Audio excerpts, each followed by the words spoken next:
경찰의 새벽 작전이 시작됐다. 작전명은 101. 야당 당사에서 3일째 농성 중인 YH무역 여공들이 타깃이었다.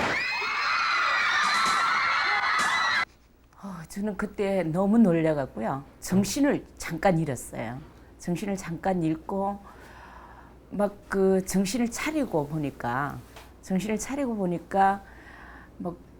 경찰들 2,000여 명이 완전히 에워싸고 있었고요. 여공들의 숫자는 180여 명. 나이라고 해봤자 평균 20살 남짓이었다.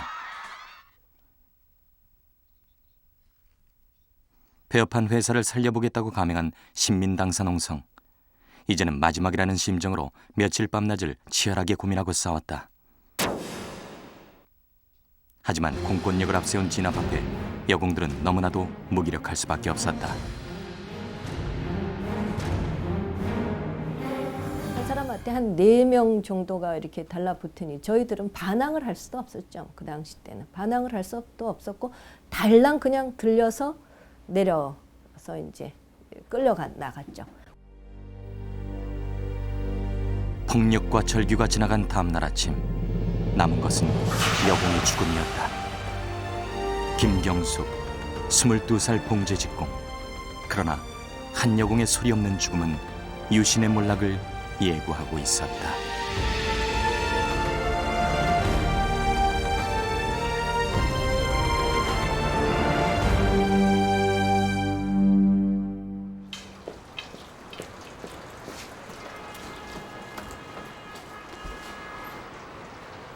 민주화운동 유가족 협의회,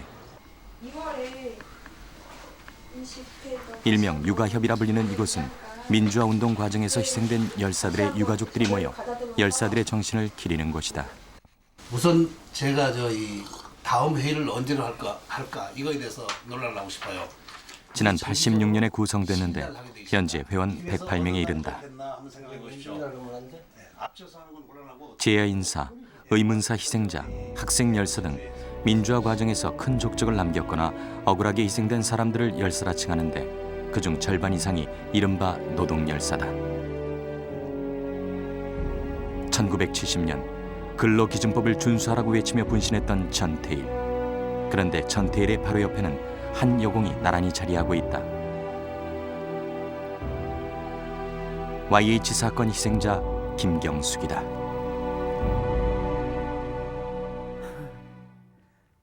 뭐라고 말해야 될지 모르겠네요. 그래, 태일이 죽고 나서 나는 항상 이런 생각 가졌거든. 참 어떻게 한 사람으로 끝나지 또 죽고 죽는데 참 마음이 안 됐다.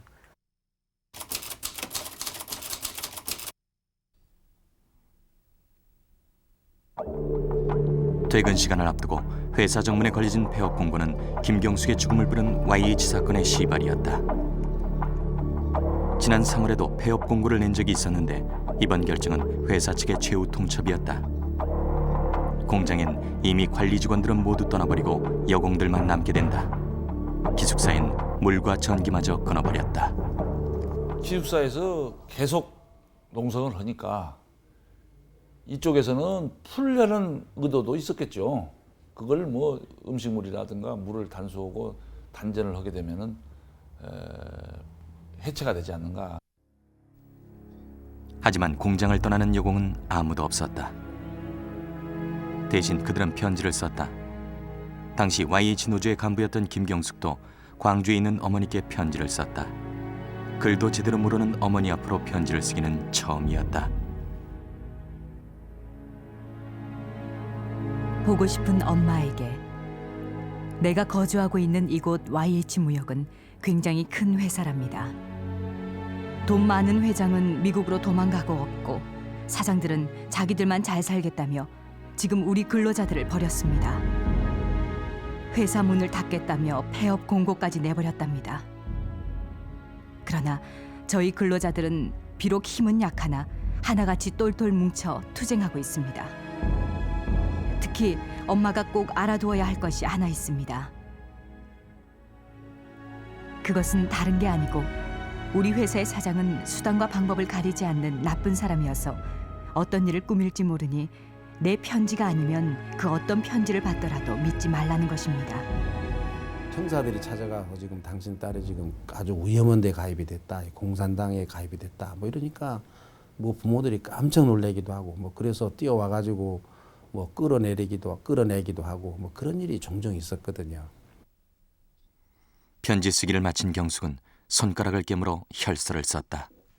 그때 제가 이제 그 혈서를 안 써도 우리의 결의나 의지를 알 수 있다. 그러니까 꼭 이렇게 안 해도 되겠다라고 얘기했을 때 그 김경숙이와 그 조원들의 얘기는 이런 것을 오히려 좀 우리의 의지를 사회에 다른 사람들이 좀 봐줬으면 좋겠다. 우리가 이만큼 절박하다라는 거를. 하지만 공장 내부에서의 투쟁은 외로운 메아리에 불과했다. 경영진마저 버린 여공들의 소리를 들어줄 사람은 아무도 없었다. 언론이 무슨 뭐 말 한마디 했습니까? 무슨 뭐 광릉에서 큰 학생가 한 마리 죽으면은 무슨 뭐 신문에 사회면에 탑으로 났지만 여성 노동자들 뭐 굶어 죽고 뭐 공장에서 이러다가 죽고 뭐 손가락 잘리고 이거 한 줄도 보도 안 했어요. 온 사회가 침묵이었어요.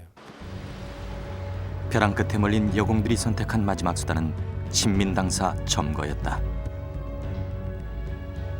1978년 12월 제10대 총선에서 신민당은 헌정사상 최초로 여당보다 높은 득표율로 제1야당에 올랐다.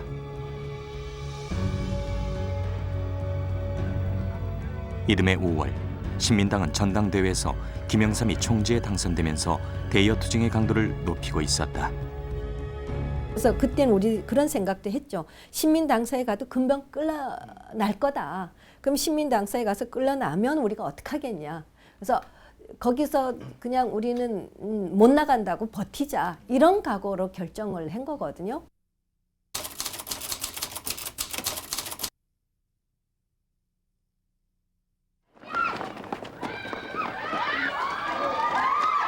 (8월 9일) 아침 YH-50 187명은 일제히 신민당사 진입에 성공한다. 4층 강당에 모이던 여공들은 모처럼 기쁨에 젖어 흥분했다. 당시 김경숙은 노조의 조직 차장이었다. 그 과정에 김경숙이가 그러니까 이를테면 사람들이 새로운 장소에 갔으니까 사람들이 이탈되지는 않을까, 아니면 다른 사람들이 혹시 우리를 또 뭐 이렇게 엄해하는 사람들이 옆에 있지는 않을까, 이런 측면을 전체를 관리하는 이런 과정이었다고 봅니다.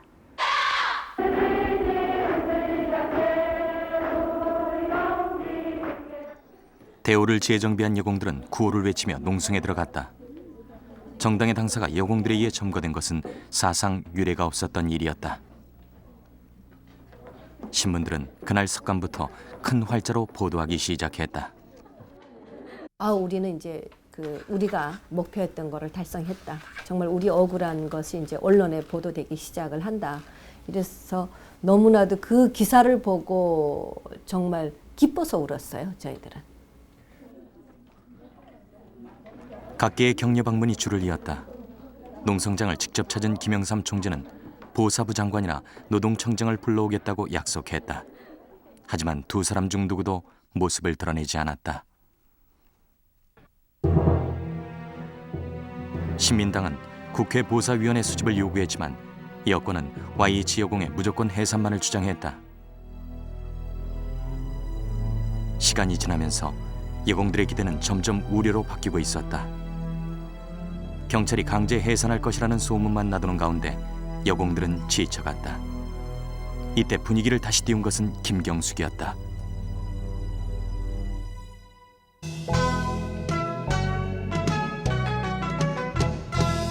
울도 담도 없는 집에서 시집살이 3년 만에 시어머니 하시는 말씀 예약은 며느라가 진주난군 옷에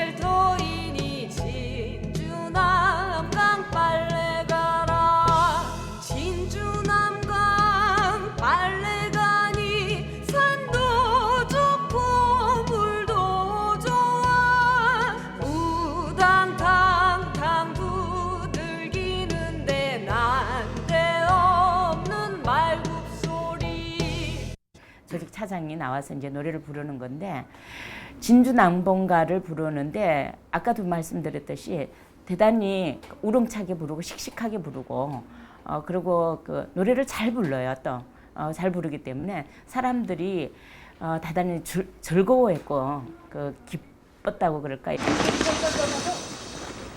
이튿날 저녁이 되면서 경찰 병력은 당사 주변으로 집결했다. 여공들은 집회를 열어 고향의 부모 형제에게 마지막 예의를 갖췄다. 마지막 결임은 김경숙이 읽었다. 우리의 결의. 거리에 내쫓겨 올 데 갈 데 없는 우리들은 이제 정상화가 아니면 죽음이라는 구호를 외치며 우리 300여 명의 근로자들은 다음과 같이 결의한다. 관계부처는 이 문제를 더 이상 지연시키지 말고 즉각 해결하라. 우리의 정당하고도 정의로운 요구가 관철되지 않는 한 이 자리에서 한 발자국도 물러설 수 없으며 어떠한 죽음도 불사할 것을 엄숙히 결의한다. 1979년 8월 10일 YH무역 전 근로자 일동. 밤 11시 30분 모든 집회는 끝이 났다. 불안한 마음에 지친 여공들은 잠이 든다. 폭풍전야의 고요함이었다. 새벽 2시 진압이 시작된다. 경찰 병력은 단 23분 만에 모든 여공들을 끌어냈다.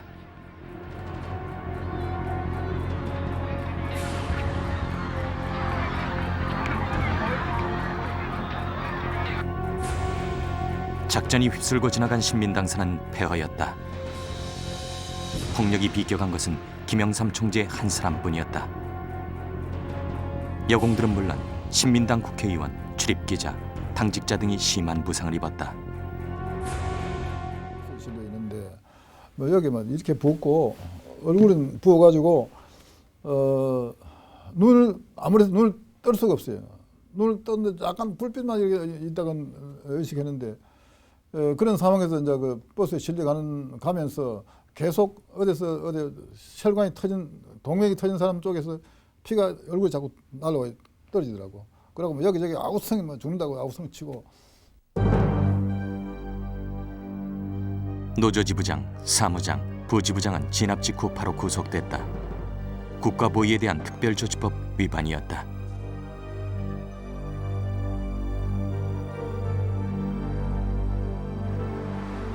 나머지 여공들은 경찰이 마련한 버스에 올라 강제 귀향길에 오른다. 하지만 한 사람이 빠졌다. 고향에도 철창 속에도 없었다. YH 사건의 유일한 사망자로 기록된 김경숙. 그녀는 유신 붕괴의 출발점인 동시에 70년대 노동운동의 정점에 서 있었다. 그 70년대의 우리 노동자들의 상황을 그 뭐 일목요연하게 복잡하게 얘기할 필요 없이 그냥 그 단적으로 그 나타내는 부분이 70년대의 전태일 열사의 분신, 오죽해서 자기 몸을 태웠을까. 거기부터 시작해서 79년도에 김경숙이의 마지막 진압 사건 때 세상을 뜬 거, 이런 부분 그 과정에 다 함축되어 있다고 생각을 해요. 김경숙은 1958년 7월 전남 광산군 비하면에서 태어났다. 지금은 광주광역시에 편입됐지만 이곳은 고속도로에 가로막혀 아직도 개발의 바람을 비껴간 곳이다.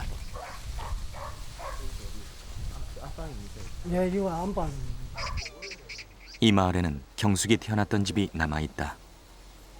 커가면서 노는 것이 남자답게 놀고 그러니까 남자 역할을 하겠다 이런 그런 마음을 먹고. 본래 위로 오빠가 있었으나 경숙이 태어나기 전 병으로 죽었다. 밑으로는 준곤, 재곤 두 남동생이 태어났다. 건어물 행상이었던 아버지는 한 번 나가면 달포가 지나야 돌아오곤 했다. 넉넉지 못한 살림 탓에 1년에 한 번꼴로 이사를 다녀야 했던 경숙은 6살 이후 학동 일대에서 어린 시절을 보낸다. 8살 되던 해 경숙은 아버지를 여인다. 슬퍼할 겨를도 없이 어머니는 떡장사로 나서게 되고 이제 두 동생을 돌보는 것은 경숙의 몫이 된다. 초등학교를 들어가지 못하는 그런 배경이 있었어요. 거기 배경 중에 하나가 동생을 길러 했던 거죠. 그런데 어느 날 동생이 죽어요.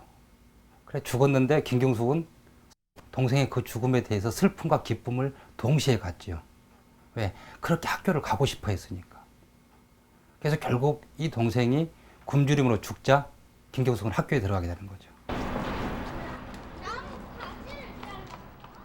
경숙의 유일한 모교에는 학적부가 남아있다. 5학년 6반이니까 여기네.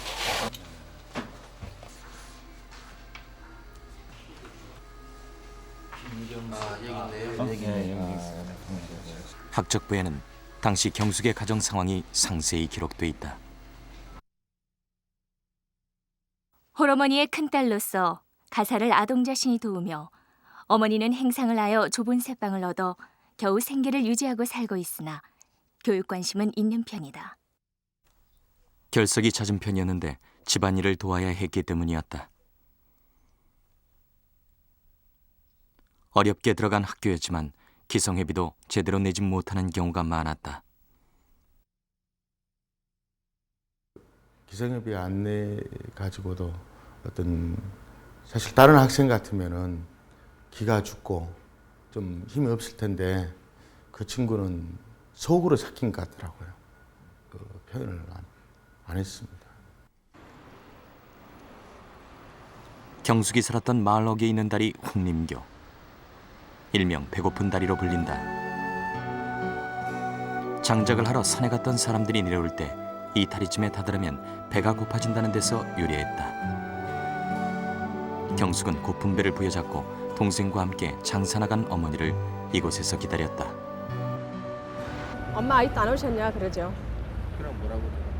아직도 오늘 좀 늦으신다고 걱정하고 엄마 다리 아프신데 그냥 걱정하고 있더라고요. 조금이라도 빨리 보고 싶으니까 그랬는가 모르죠. 동생이 울고 보채니까. 초등학교를 졸업하면서 경숙은 중학교 진학을 포기한다. 남동생 준곤 하나 가르치는 것도 벅찬 가정 형편 때문이었다.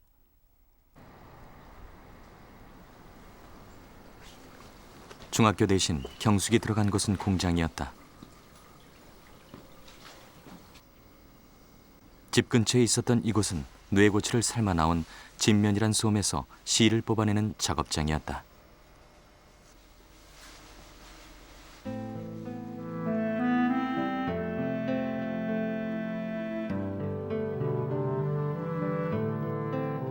(6학년) 겨울방학부터 경숙은 이곳에 와서 일하게 된다. 40여 명의 직공 중 경숙이 가장 나이가 어렸다.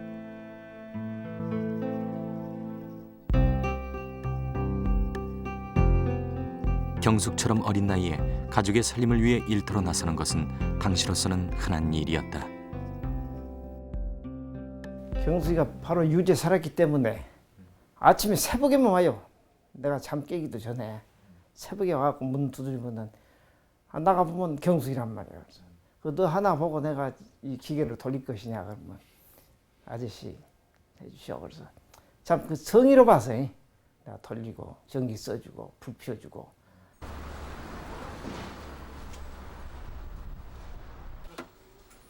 뇌고치 공장에서 겨울을 난 경숙은 광주 양동의 봉제 공장으로 옮겨간다.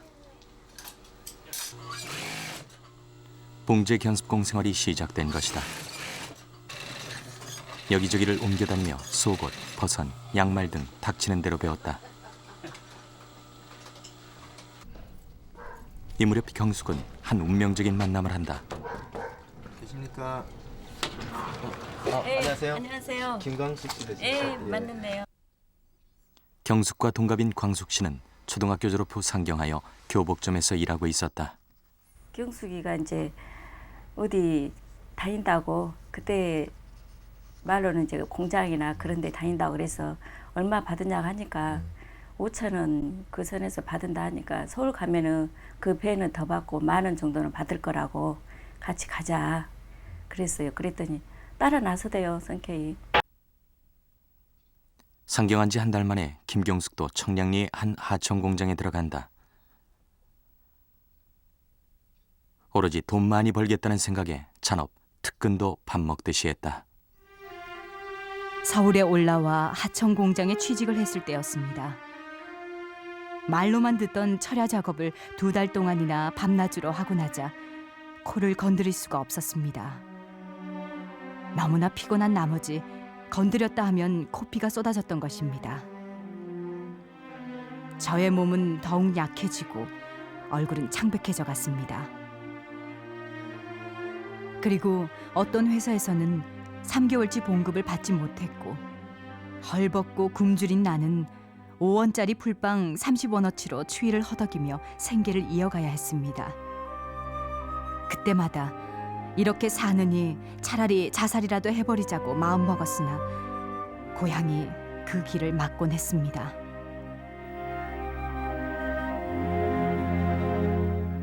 자살길을 가로막은 것은 동생이었다.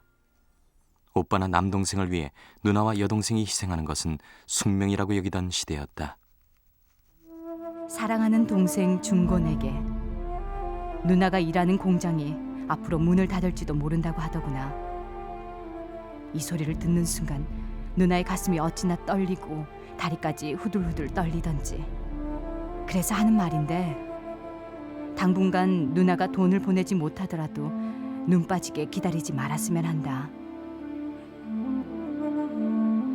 준곤이는 이 누나가 대학까지 공부를 가르쳐주겠다고 엄마가 대신 말 잘해주세요.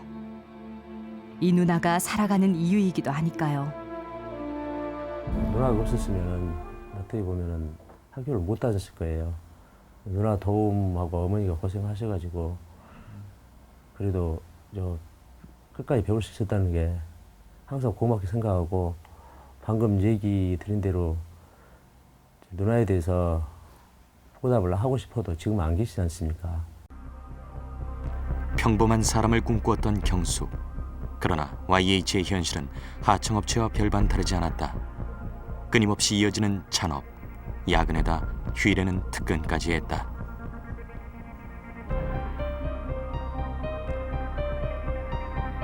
오늘은 새벽 4시까지 잠도 자지 못하고 일해야 했다.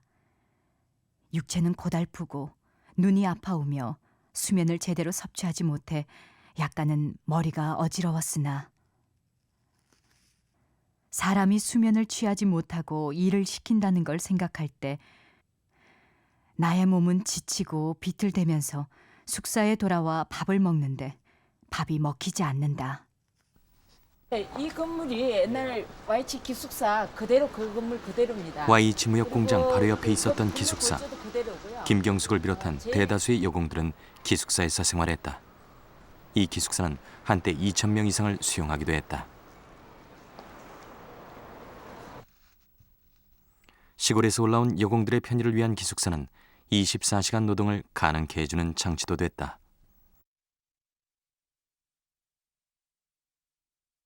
수출 사업이기 때문에 그 노동력을 즉시 동원을 해야 되거든요. 동원을 해야 되는데 기숙사만큼 그것이 좋은 것이 없었죠. 그래서 토요일하고 수요일 제외하고는 전혀 외출 금지였어요.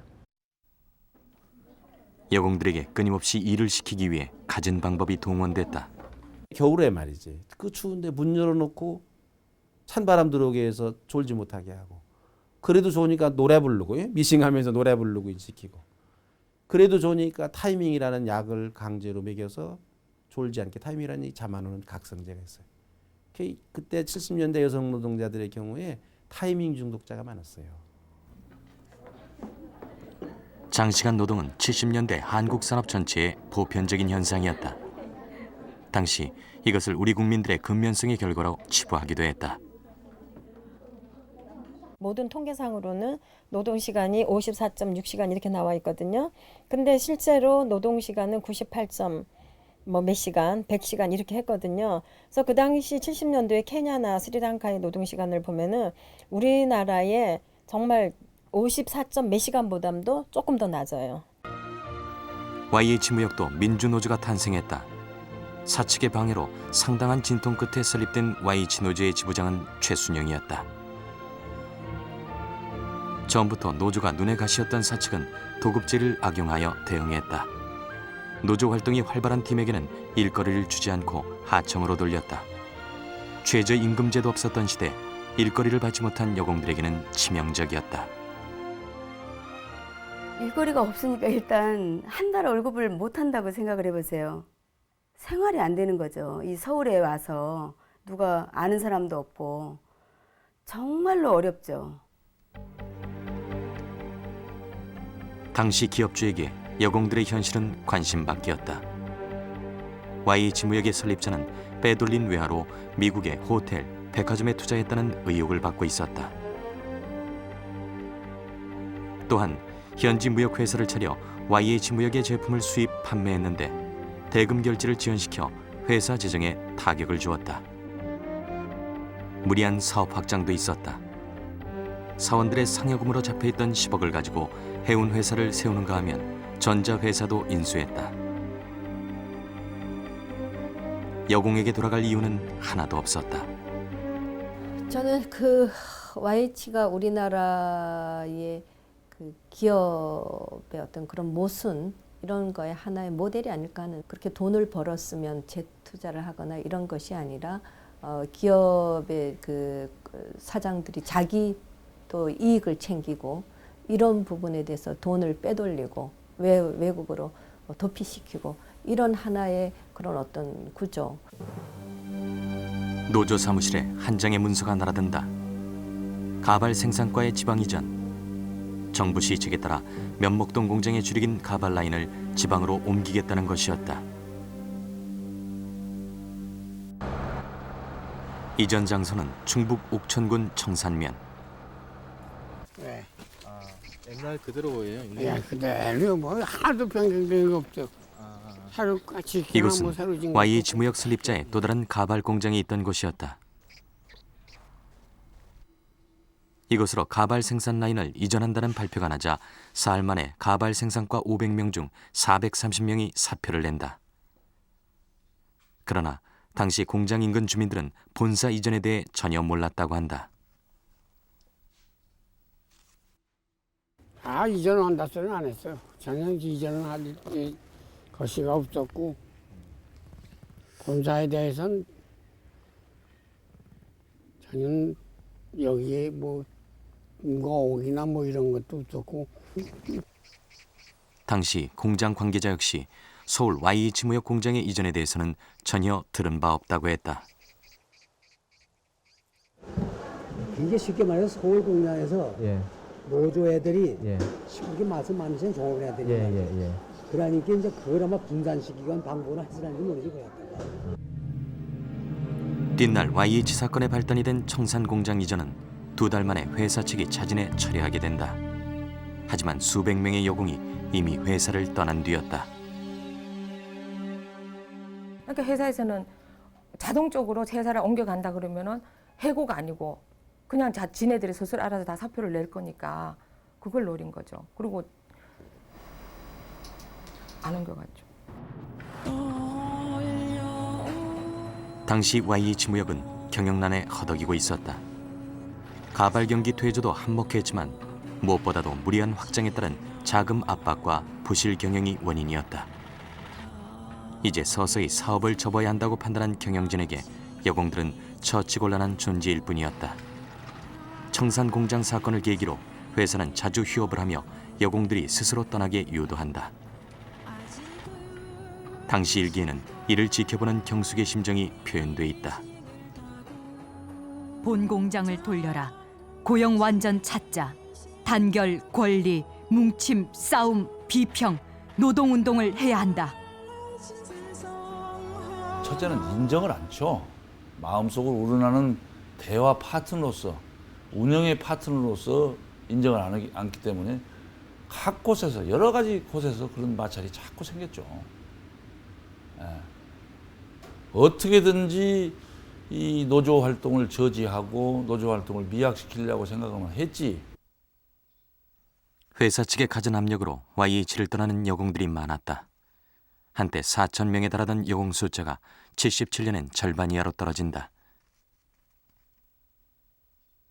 하지만 노조가 세다고 소문난 YH 출신들을 받아주는 곳은 없었다.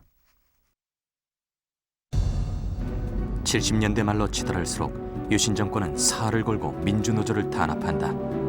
그리고 그 정점에 YH 사건이 있었다.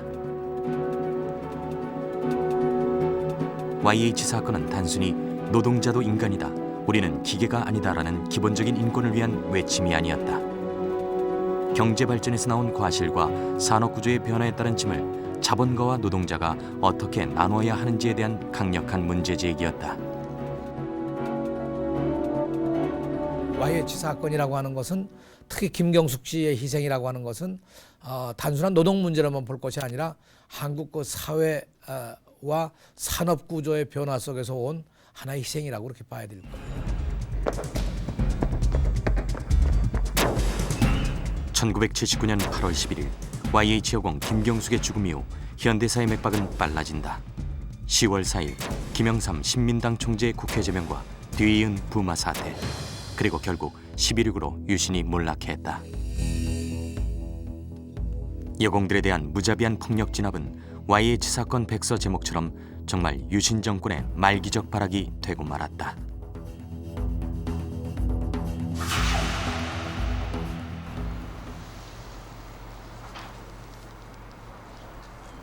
광주광역시 동구 소태동.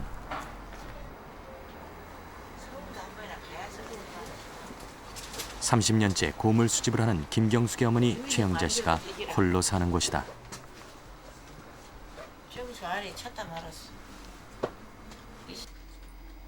자식 넷을 낳았지만 남은 것은 아들 하나. 이제 장가를 보내고 손주도 얻었다. 경숙이 죽은 지 26년이 지났건만 최 씨는 아직 경숙의 물건을 간직하고 있다. 이렇게. 내가 우리 경숙이 두고두고 역사 놔둔 것은 내가 이거밖에 없어. 이게 뭐죠? 그 해수욕 가면 둘이고 모여고 하고 있는 거. 그러니까 우리 경숙이 울프면 요것 하나 살았고 있어. 그것이 두고두고 역사예요. 이거 보실 때마다 어떤 생각이 나십니까? 가슴이 아프지. 요놈 둘이고 모욕했다 싶고 해수욕 가갖고. 그래도 다른 옷은 다 꼬실라는 했지 요것을 내가 놔뒀더라니까. 가르치는 선생님하고 같이 찍었거든요. 최영자 씨가 가장 안타까워하는 것은 경숙이의 정확한 사인을 아직 모른다는 것이다. 사망 당시 가족들조차 시신의 상태를 제대로 볼 수 없었다고 한다. 사진기가 있어가지고 하나 찍어준 거거든요. 딸이 찍어줬어. 누나 자살을 얘기가 아니야. 어째 자살 얘기가 아니면 저는 어쨌든 돈 벌어갖고 와서 죽어도 강주 와서 산다겠어. 서울은 공기가 안 좋은 게 돈 벌어갖고 나는 강주 와서 살아 그랬어. 그리고 나를 못 잊고 동생을 못 잊고 지가 돈 벌어갖고 이제 시집이라도 잘 가면 동생 잘 가르치고 저는 이제 해 살겠다 했는데 무엇을 자살을 해. 자살해라기 아니야. 경찰 최종 발표는 진압 시작 30분 전에 혼자 투신했다는 것이었다. 2번이나 번복한 끝에 나온 결론이었다. 하지만 이것을 그대로 믿는 사람은 많지 않다. 당시 신민당을 중심으로 경찰 발표에 대한 수많은 의혹이 제기됐지만 뒤이은 정치적 격변 속에서 김경숙의 죽음은 역사에 묻혀버렸다. 우리가 살았던 시대에서 벌어진 일이었고, 그리고 너무나 잘 알려진 신민 당사에서 벌어진 일이고, 그래서 지금 제가 좀 강력하게 좀 촉구하고 싶은 것이, 한 시대의 희생자가 이렇게 해서 죽음이 덮어진다면은 또 다른 시대가 도래했을 때에 이보다 더한 일들이 벌어질 수가 있다. 그래서 저는 한 25년 세월이 흘렀지만은 다시 한번 이 문제를 재검토해야 된다.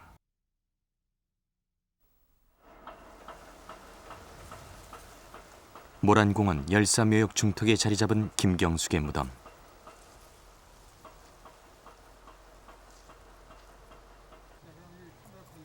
사후 10여 년이 지나서야 마련된 이 묘지는 가묘다.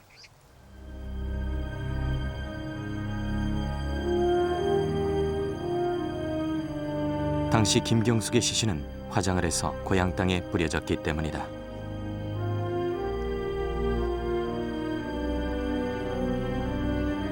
가족을 위해 그리고 한강의 기적을 위해 끊임없는 희생을 감내했지만 죽어서는 제 한 줌 이 세상에 남기지 않았다.